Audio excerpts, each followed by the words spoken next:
Hello everybody, hope you're doing fine. I am back with yet another episode of Tech It Simple.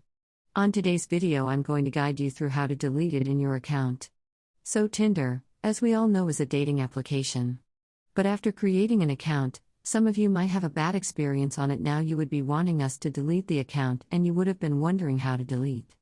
If that's the case guys, then you are on absolutely bright face.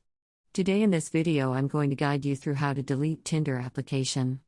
So in order to delete Tinder application, keep watching the video till the end and do not forget to subscribe to our channel by hitting the subscribe button over past the notification icon so that you'll never miss another update from us. Now in order to delete an application, first of all tap on Tinder app. So you will be provided with this interface if you are logged into your Tinder app. So go ahead and tap on profile. Now among all these options, go ahead and tap on settings. Now scroll it down and go ahead and tap on delete account at the bottom of the screen. Now it will ask you where you want to pause your account or to delete your time, so go ahead and tap on delete. Now it's asking if we are sure we want to delete our account or not.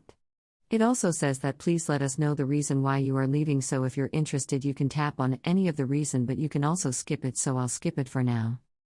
Now, again ask, are you sure you want to delete your account? So it provides us with two different options, that Saliza icon and pause by ticking. If you have changed your mind, then you can also tap on past my account, or if you're unsure if you want to delete it, then go ahead and tap on delete like. So your account is already deleted. Now go ahead and tap on got it. Some guys, it was really quick and easy. So this is how we can easily delete our Tinder accounts. I hope you found the video to be helpful. If you did, grab the thumbs up, comment down below in the comments. Leave a comment or feedback for how to bring back material like this. Goodbye.